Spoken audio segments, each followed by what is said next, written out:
ನೋಡಿ ಅದ್ಯಾಕೋ ಮಾಜಿ CM ಸಿದ್ದರಾಮಯ್ಯನವರಿಗೆ time ಸರಿ ಇಲ್ಲ ಅಂತ ಕಾಣಿಸುತ್ತೆ. ಒಂದು ಕಡೆ ಸಿಎಂ ಪಟ್ಟ ಕೂಡ ಇಲ್ಲ, ಮತ್ತೊಂದು ಕಡೆ ಮೂಡಾ ಕೇಸ್ನಲ್ಲಿ ಮುಕ್ತಿ ಸಿಗ್ತಾ ಇಲ್ಲ. ಪವರ್ ಕಳೆದುಕೊಂಡಿರುವಂತಹ ಸಿದ್ದರಾಮಯ್ಯನವರಿಗೆ ಕೋರ್ಟ್ ಸಂಕಷ್ಟ ಈಗ ಎದುರಾಗಿದೆ.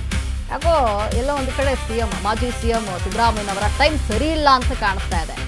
ಒಂದು ಕಡೆ ಸಿಎಂ ಪಟ್ಟ ಕೂಡ ಇಲ್ಲ, ಮತ್ತೊಂದು ಕಡೆ ಮೂಡಾ ಕೇಸ್ ವಿಚಾರವಾಗಿ ಮುಗಿತಾ ಇಲ್ಲ ಅವರಿಗೆ ಸಂಕಷ್ಟ. ಪವರ್ ಕಳೆದುಕೊಂಡಿರುವಂತಹ ಸಿದ್ದರಾಮಯ್ಯನವರಿಗೆ ಕೋರ್ಟ್ನ ಸಂಕಷ್ಟ ಈಗ ಎದುರಾಗಿದೆ. ಕೊರಳಿಗೆ ಸುತ್ತಕೊಂಡ ಹೆಬ್ಬಾವಿನಂತಾಗ್ಬಿಟ್ಟಿದೆ ಈಗ ಮೂಡಾ ಪ್ರಕರಣ ಸಿದ್ದರಾಮಯ್ಯನವರಿಗೆ. ಈ ಕಡೆ ಸಿಎಂ ಅಧಿಕಾರವೂ ಇಲ್ಲ, ಮತ್ತೊಂದು ಕಡೆ ಮೂಡಾ ಕೇಸ್ ಇನ್ನೇನು ಅದರಿಂದ ರಿಲೀಫ್ ಸಿಕ್ತು ಅನ್ನುವಷ್ಟರಲ್ಲಿ ಮತ್ತೊಂದು ಟ್ವಿಸ್ಟ್ಗಳು ಸಿಗ್ತಾ ಇರುವಂಥದ್ದು. ಒಂದು ಕಡೆ ಸಿಎಂ ಪಟ್ಟ ಇಲ್ಲ, ಒಂದು ಕಡೆ ಮೂಡಾ ಕೇಸ್ ಮುಗಿತಾ ಇಲ್ಲ. ಯಾಕೋ ಸಿಎಂ ಮಾಜಿ ಸಿಎಂ ಟೈಮ್ ಸರಿ ಇಲ್ಲ ಅನ್ನಂಗೆ ಕಾಣಿಸ್ತಾ ಇದೆ. ಪವರ್ ಕಳ್ಕೊಂಡಿರುವುದು ಒಂದು ಕಡೆ, ಮತ್ತೊಂದು ಕಡೆ ಈ ಮೂಡಾ ಪ್ರಕರಣ ಏನಿದೆ ಆ ಪ್ರಕರಣ ಯಾಕೋ ತಲೆನೋವನ್ನು ತಂದಿಟ್ಬಿಟ್ಟಿದೆ ಈಗ ಸಿದ್ದರಾಮಯ್ಯನವರಿಗೆ. ಇದು ಬಿಸಿ ತುಪ್ಪ ಅಂತ ಆಗ್ಬಿಟ್ಟಿದೆ, ನುಂಗಂಗಿಲ್ಲ ಉಗುಳಂಗಿಲ್ಲ ಆ ಪರಿಸ್ಥಿತಿ ಈಗ ಮಾಜಿ ಸಿಎಂ ಸಿದ್ದರಾಮಯ್ಯನವರಿಗೆ ನಿರ್ಮಾಣ ಆಗಿರುವಂಥದ್ದು. ಮೂಡಾ ಪ್ರಕರಣಕ್ಕೆ ಸಂಬಂಧಪಟ್ಟಂತೆ ಸಾಕಷ್ಟು ತನಿಖೆಗಳಾಗ್ತಾ ಇರುವಂಥದ್ದು. ಈ ವಿಚಾರವಾಗಿ ಬಿ ರಿಪೋರ್ಟನ್ನು ಕೂಡ ಪೊಲೀಸರು ಸಲ್ಲಿಸಿದ್ರು ಮೂಡಾ ಪ್ರಕರಣಕ್ಕೆ ಸಂಬಂಧಪಟ್ಟಂತೆ. ಈಗ ಎಲ್ಲ ಒಂದು ಕಡೆ ಅದು ಮಾಜಿ ಸಿಎಂ ಸಿದ್ದರಾಮಯ್ಯನವರಿಗೆ ತಲೆನೋವಾಗ್ಬಿಟ್ಟಿರುವಂಥದ್ದು. ಅಂದರೆ ಈ ಕೇಸ್ ಮುಗಿಯೋ ಥರ ಕಾಣಿಸ್ತಾ ಇಲ್ಲ. ಮೂಡಾ ಕೇಸ್ನಲ್ಲಿ ಮಾಜಿ ಸಿಎಂ ಸಿದ್ದರಾಮಯ್ಯನವರಿಗೆ ಸಂಕಷ್ಟ ಮಾತ್ರ ತಪ್ಪುತ್ತಾ ಇಲ್ಲ. ಇನ್ನೇನು ಮುಗೀತು ಅನ್ನೋಷ್ಟರಲ್ಲಿ ಮತ್ತೆ ಶುರುವಾಗ್ತಾ ಇದೆ ಅವರಿಗೆ ಸಂಕಷ್ಟ. ಲೋಕ ಪೊಲೀಸರು ಸಲ್ಲಿಸಿದಂತಹ ಬಿ ರಿಪೋರ್ಟ್ ಈಗ ಪೂರ್ಣ ಆಗಿದೆ.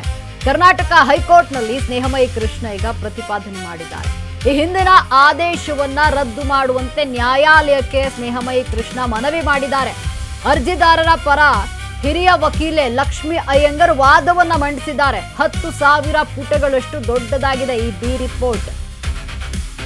ಅಂದ್ರೆ ಅಂಗೀಕರಿಸುವಷ್ಟರ ಮಟ್ಟಿಗೆ ವರದಿ ಅಂಶಗಳು ಪೂರಕವಾಗಿಲ್ಲ. ಇಲ್ಲಿ ಮೂಡಾ ಪ್ರಕರಣದ ದಾಖಲೆಗಳು ಬೃಹತ್ ಪ್ರಮಾಣದಲ್ಲಿವೆ.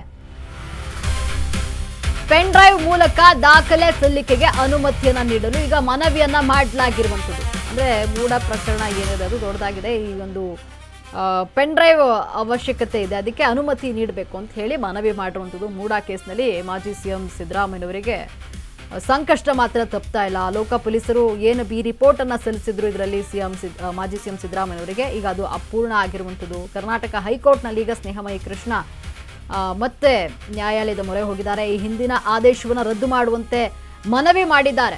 ಅರ್ಜಿದಾರರ ಪರ ಹಿರಿಯ ವಕೀಲೆ ಲಕ್ಷ್ಮಿ ಅಯ್ಯಂಗರ್ ವಾದವನ್ನ ಮಂಡಿಸಿರುವಂಥದ್ದು. ನೋಡಿ ನ್ಯಾಯಮೂರ್ತಿ ಎಂ ನಾಗಪ್ರಸನ್ನರವರಿದ್ದ ಏಕಸದಸ್ಯ ಪೀಠದಲ್ಲಿ ವಿಚಾರ. ಬೃಹತ್ ಪ್ರಮಾಣದ ದಾಖಲೆಗಳನ್ನ ಎಲೆಕ್ಟ್ರಾನಿಕ್ ರೂಪದಲ್ಲಿ ಸಲ್ಲಿಸಬಹುದು. ವಿಚಾರಣಾ ನ್ಯಾಯಾಲಯದಿಂದ ಈಗ ದಾಖಲೆಗಳನ್ನ ತರಿಸಿಕೊಳ್ಳಲು ಅಸ್ತು ಅಂತ ಹೇಳಲಾಗಿದೆ. ಆಗಸ್ಟ್ 24ಕ್ಕೆ ಮೂಡಾ ಪ್ರಕರಣದ ವಿಚಾರಣೆ ಜಡ್ಜ್ ಮುಂದೂಡಿರುವಂಥದ್ದು. 2025 ಫೆಬ್ರವರಿ 12ರಂದು ಬಿ ರಿಪೋರ್ಟ್ ಅನ್ನ ಸಲ್ಲಿಸಲಾಗಿತ್ತು. ಲೋಕ ಪೊಲೀಸರು ಬಿ ರಿಪೋರ್ಟ್ ಅನ್ನು ಸಲ್ಲಿಸಿದ್ರು. ಇಲ್ಲಿ ಈಗ ಆ ವಿಚಾರವಾಗಿ ವಿಚಾರಣೆ ನಡೀತಾ ಇರುವಂಥದ್ದು. ಎಂ ನಾಗಪ್ರಸನ್ನ ಪೀಠದಿಂದ ಏಕಸದಸ್ಯ ಪೀಠದಿಂದ ವಿಚಾರಣೆ ನಡೀತಾ ಇದೆ. ಬೃಹತ್ ಪ್ರಮಾಣದ ದಾಖಲೆಗಳನ್ನ ಎಲೆಕ್ಟ್ರಾನಿಕ್ ರೂಪದಲ್ಲಿ ಸಲ್ಲಿಸಬಹುದಾಗಿದೆ. ಅಂದರೆ ಪೆನ್ ಡ್ರೈವ್ ಮೂಲಕ ಕೂಡ ಸಲ್ಲಿಸಬಹುದಾಗಿರುವಂಥದ್ದು. ಈಗ ನ್ಯಾಯಾಲಯ ಅದಕ್ಕೆ ಅನುಮತಿಯನ್ನ ನೀಡಿದೆ. ವಿಚಾರಣಾ ನ್ಯಾಯಾಲಯದಿಂದ ಅನುಮತಿ ನೀಡಿರುವಂಥದ್ದು. ಆಗಸ್ಟ್ 24ಕ್ಕೆ ಮೂಡಾ ಪ್ರಕರಣದ ವಿಚಾರಣೆಯನ್ನ ಜಡ್ಜ್ ಈಗ ಮುಂದೂಡಿಕೆ ಮಾಡಿದ್ದಾರೆ. 2025 ಫೆಬ್ರವರಿ 12ರಂದು ಬಿ ರಿಪೋರ್ಟ್ ಅನ್ನ ಸಲ್ಲಿಸಲಾಗಿತ್ತು. ಮಾಜಿ ಸಿಎಂ ಸಿದ್ದರಾಮಯ್ಯನವರ ಮೂಡಾ ಪ್ರಕರಣದಲ್ಲಿ ಏನೋ ತಪ್ಪಿಲ್ಲ ಅಂತ ಹೇಳಿ ಮೂಡಾ ವಿಚಾರವಾಗಿ ಲೋಕ ಪೊಲೀಸರು ಬಿ ರಿಪೋರ್ಟ್ ಅನ್ನ ಸಲ್ಲಿಸಿದ್ರು.